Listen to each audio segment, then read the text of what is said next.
hormati, dari pembicaraan singkat yang saya sampaikan, Ramadan menjadi agung oleh karena 3 hal. Pertama, ia dipilih menjadi bulan tempat di mana pertama kali diturunkan ayat-ayat suci Al-Quran. Karenanya Ramadan disebut juga sebagai Syahrul Quran, bulan Al-Quran. Karenanya Ramadan juga kita lebih intens memasuki kehidupan Al-Quran sebagai makmum dan kita sebagai imam. Jika Quran adalah imam dan kita adalah makmum, maka konsekuensinya makmum harus ikut imam, bukan imam yang ikut makmum. Yang kedua, keagungan Ramadan ditandai dengan pelaksanaan ibadah puasa. Setiap ibadah yang dikerjakan dengan benar pasti punya dampak dalam memperbaiki moral, meluruskan akhlak orang yang melaksanakan ibadah itu sendiri.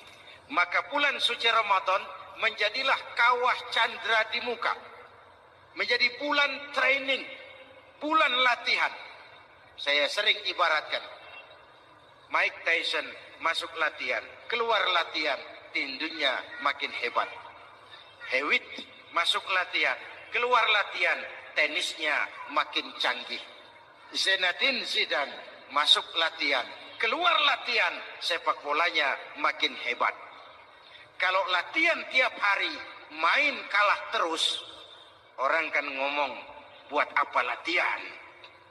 Kita sebulan penuh latihan, supaya bulan-bulan sesudah Ramadan nanti, kita jangan sampai kalah dalam permainan hidup ini. Hidup ini kan permainan. Ada yang sekarang ini main sebagai pedagang, main sebagai pejabat, main sebagai pengusaha, main sebagai seniman. Hidup ini permainan. Wa mal hadhil hayatud dunya illa lahwun wa la'ib. Ini cuma permainan. Senarionya sudah ditetapkan oleh sang sutradara Allah Azza wa Jalla. Ini permainan saja. Maka bermainlah sesuai dengan aturan main. Karena hidup memang permainan. Tapi jangan main-main. Walaupun ini permainan, bermainlah dengan benar. Jangan main-main. Kalau main-main, kalah. Sepak bola, permainan. Main-main, kalah. Bulu tangkis, permainan. Main-main, kalah. Hidup ini permainan. Main dengan benar. Main sesuai dengan aturan main. Main-main, kalah. Hadirin yang saya hormati. Karena itu, 1 bulan untuk menghadapi 11 bulan sesudahnya. Yang ketiga, ditandai keagungan Ramadan dengan ada nuzulul Quran. Diberikan Allah kepada siapa saja yang dikehendakinya. Semoga ibadah yang sudah kita kerjakan kiranya diterima Allah. Yang masih akan kita kerjakan, diberikan kita kekuatan zahir dan batin untuk dapat melaksanakannya dengan sebaik-baik.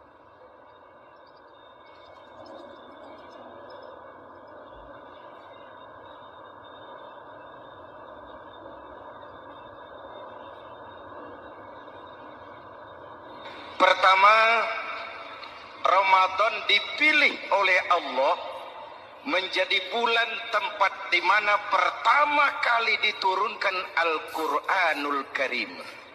Kitab suci kita, imam kita, pedoman utama dalam melaksanakan berbagai kegiatan hidup. Pertama, ia berisi akidah yang tujuannya menyelamatkan manusia dari ketergantungan kepada benda, menyelamatkan manusia dari kemusyrikan, baik syirik yang jali maupun syirik yang khafi. Syirik jali itu syirik terang-terangan, nyata-nyata menyembah berhala, nyata-nyata meyakini Tuhan lebih dari satu. Kalau gitu insya Allah kita aman.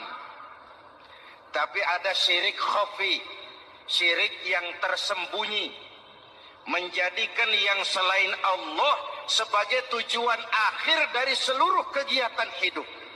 Itu syirik khafi.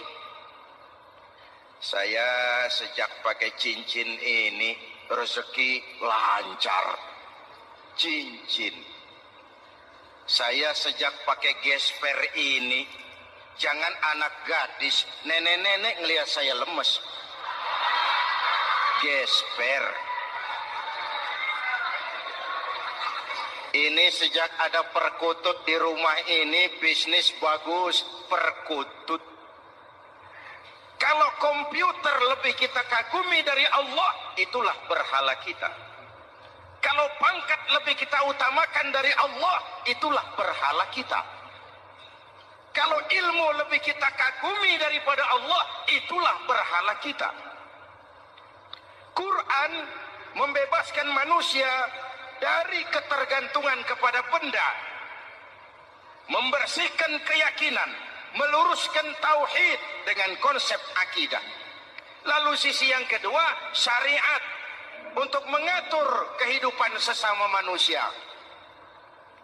Selama ini kalau mendengar syariat, yang terbayang oleh kita kan yang serem-serem, dan memang diopinikan sedemikian rupa. Padahal watak syariat itu pertama, al-musawat bainan nas bi takalifil ahkam. Ini watak syariat Islam. Semua manusia sama dalam berhadapan dengan hukum Allah. Semua manusia sama. Bukankah ini yang kita perjuangkan dengan tuntutan keadilan? Supaya di Republik ini jangan ada warga negara kelas 1. Supaya di Republik ini jangan ada yang kebal hukum. Supaya di Republik ini hukum jangan seperti pisau, tajam ke bawah tapi tumpul ke atas. Syariat mengajarkan al-musawat bainan nas fi takalifil ahkam. Semua manusia sama dalam berhadapan dengan hukum Allah.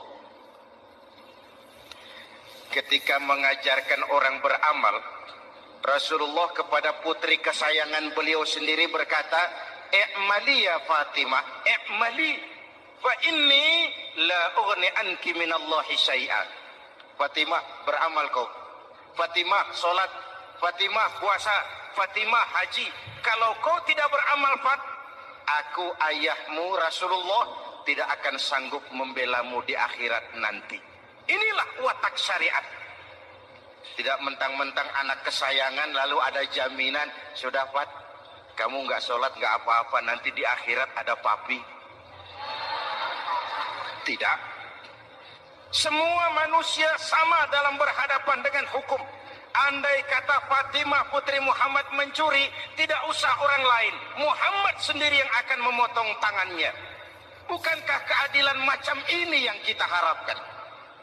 Cuma sayang, selama ini banyak kita mengenal Islam seperti orang buta kenal gajah.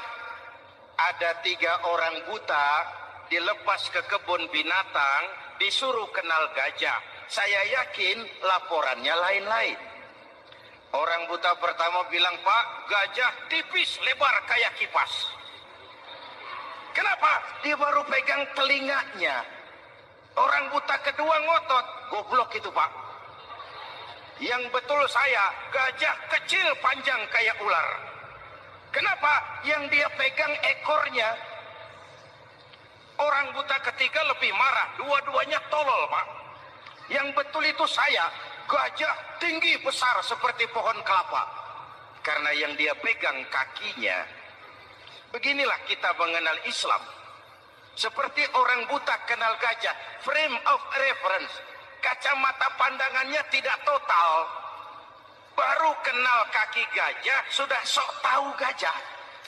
Baru kenal telinga gajah, sudah sok kenal gajah. Kemana-mana pidato, saudara-saudara, gajah tipis, lebar kayak kipas. Buat orang yang belum kenal gajah, dia menyesatkan. Buat orang yang sudah tahu gajah, senyum di kolom. "Oh, kau baru kenal kupingnya kok." Begitulah kadang-kadang kita baca Quran, ayatnya yang keras. Kesannya Islam itu sangar, Islam itu sadis, Islam itu perang. Di sisi lain ada yang adem, sejuk, lalu lahir generasi feminim.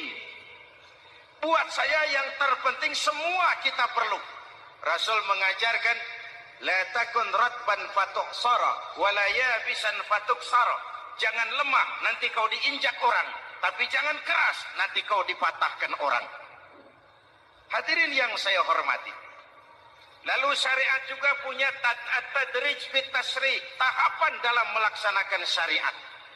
Oleh karena itu, Ramadan yang keagungannya ditandai dengan turunnya Al-Quran harus jadi momentum kembalinya kita kepada Al-Quran. Quran itu imam, kita ini makmum. Saya mau tanya, imam ikut makmum apa makmum ikut imam? Makmum ikut imam apa imam ikut makmum? Makmum ikut imam. Kalau Quran imam dan kita makmum, kita ikut Quran. Jangan Quran diminta ikut kita. Imam ruku, kita ruku. Imam sujud, kita sujud. Imam i'tidal, kita i'tidal. Ke barat kata Quran, ke barat kita berangkat. Ke timur kata Quran, ke timur kita menuju. Halal kata Quran, ambil. Haram menurut Quran, tinggalkan. Kalau dia imam dan kita adalah makmum, mari berimam kepada Al-Quranul Karim. Yang kedua, keagungan Ramadan ditandai dengan perintah melaksanakan ibadah puasa. Para ulama menyebut puasa itu ibadah sirriyah, ibadah rahasia, ibadah abstrak. Tidak ada unsur sugesti. Kalau kita sholat, orang lihat. Kita sedekah, orang tahu. Kita pergi haji, satu kampung nganter. Kita puasa, cuma kita dan Allah. Pura-pura sholat, ketahuan, Pak. Pura-pura sedekah, nggak bisa dong apa yang disedekahin. Pura-pura haji, kemana perginya? Tapi pura-pura puasa, gampang. Keluar rumah, bibir lap yang kering, jalan lemesin dikit, ada angin miring, lemes amat puasa. Sirriyah, abstrak. Ibadah lain bisa dinilai, wah itu teman kita sodakohnya berani ya. Kok tahu kamu? Kelihatan dari jumlahnya. Itu sholatnya khusyuk ya. Kok ngerti kamu? Kelihatan dari geraknya. Tetangga sebelah itu rasa-rasanya hajinya mabrur ya. Kok ngerti kamu? Kelihatan dari tingkah lakunya setelah pulang haji. Kalau yang sebelah lagi itu haji tomat. Di Mekah tobat sampai kampung kumat. Ibadah lain kelihatan, bisa dinilai. Tapi puasa tidak bisa dinilai. Belum pernah saya dengar orang bilang, teman kita puasanya mantap betul ya. Kok tahu kamu? Beludah terus. Nggak ada hubungannya. Oleh karena puasa ibadah sirri, ibadah abstrak, maka yang terbentuk dari ibadah ini pertama keikhlasan. Ini sikap hidup yang paling penting. Orang lain mau puji atau tidak bukan soal. Orang lain mau dengar atau tidak bukan soal. Ini urusan saya dengan Allah. Dari ibadah sirri seperti ini terbentuk keikhlasan, dan itu penting. Ikhlas. Saya menyantuni yatim bukan karena disorot TV, bukan karena masuk majalah, bukan karena dimuat koran, karena Allah. Berbagai fasilitas. Kalau kekuasaan dianggap sebagai fasilitas dan kekuasaan, maka yang lahir tentu akhirnya maling-maling baru, yang lahir rampok-rampok baru, yang dikuras ya harta negara.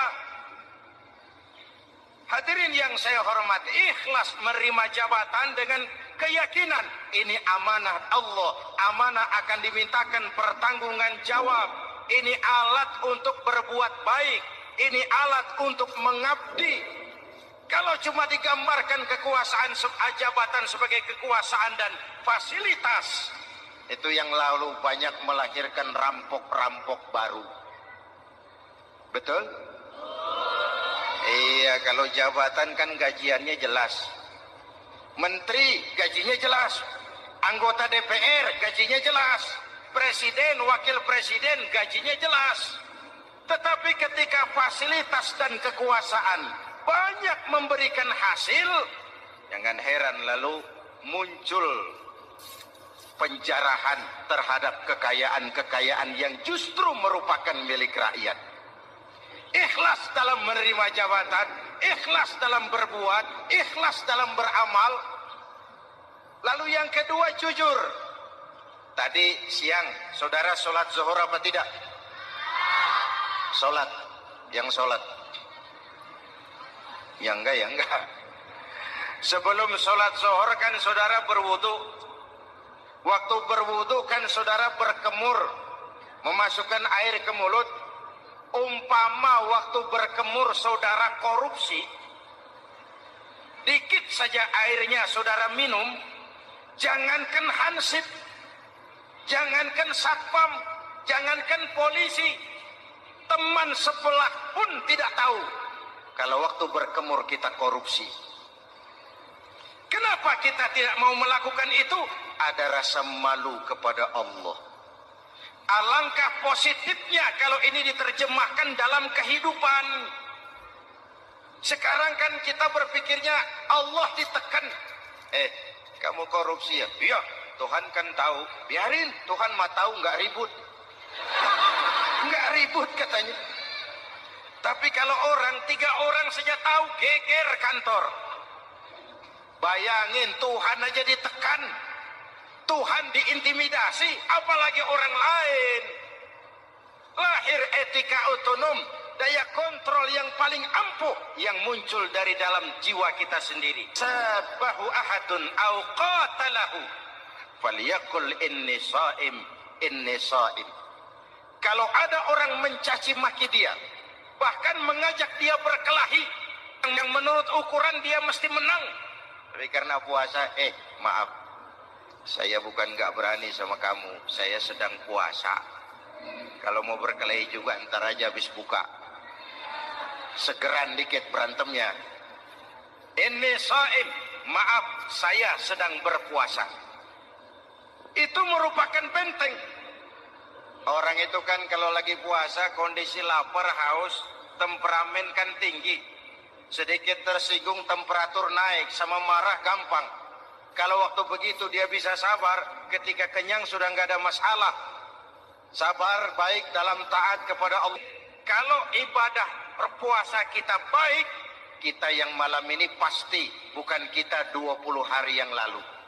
Kita yang malam ini, kita yang sudah ditempa oleh penggojolokan Ramadan, ditempa oleh kawah candra di mukanya Ramadan, sehingga membias dalam pembentukan pribadi.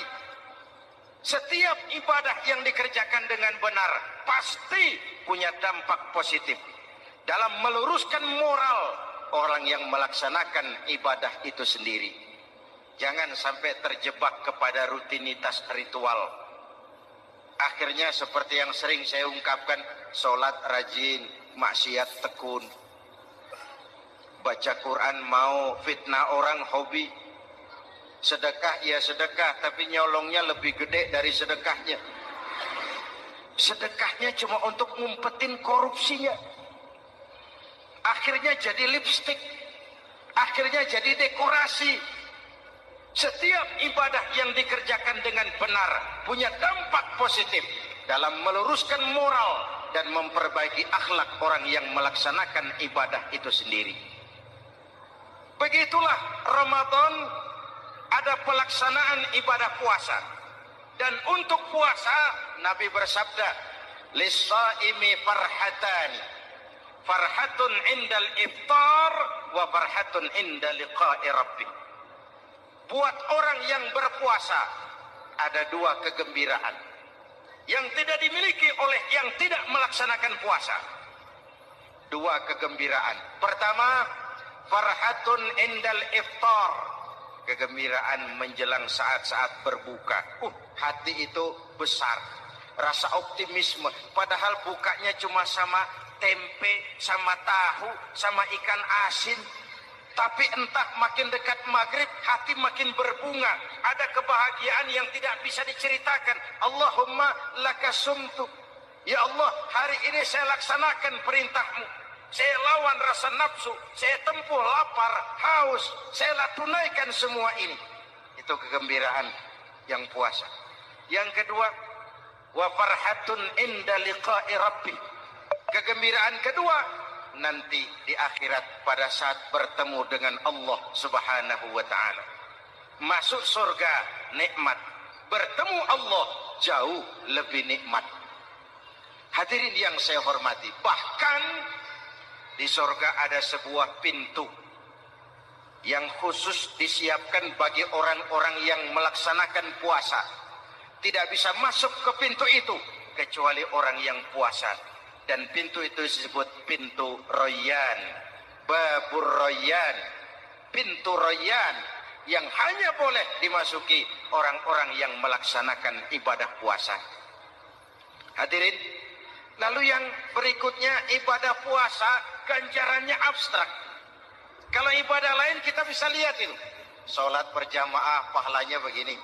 Haji kalau mabrur pahalanya begitu. Sedekah pahalanya begini. Puasa Allah cuma bilang as-siyamu li wa ana ajzibi. Puasa untukku dan aku yang membalasnya. Berapa besar balasan Allah tidak diberitahu. Artinya apa? Kalau saudara kerja, mandor bilang, "Mas, kau kerja sama saya, gajimu sebulan 5 juta." Ketahuan sebulan 5 juta. Kita kan bisa kong-kalingkong. Ada mandor rajin, tidak ada mandor kendor. Pokoknya jatah 5 juta. Tapi kalau mandor cuma bilang, "Mas, kau kerja sama aku. Soal gajimu nanti aku yang atur." Berapa besarnya nggak dikasih tahu. Aturan seperti ini harusnya membuat kita kerja lebih hati-hati. Sebab apa? Mungkin gaji kita sama saja 5 juta kalau kerja biasa-biasa. Mungkin jauh lebih besar kalau pekerjaan memuaskan. Mungkin tidak digaji sama sekali kalau pekerjaan sembarangan. Tidak dijelaskannya gambaran pahala puasa menjadi sugesti untuk melaksanakan ibadah puasa ini dengan sebaik-baiknya. Hadirin yang saya cintai. Yang ketiga soal keagungan Ramadan ini. Di dalam bulan Ramadan ada satu malam yang bobotnya khairun min alfi syahrin. Satu malam tapi lebih baik daripada 1000 bulan. Yang kita kenal dengan malam Qadar.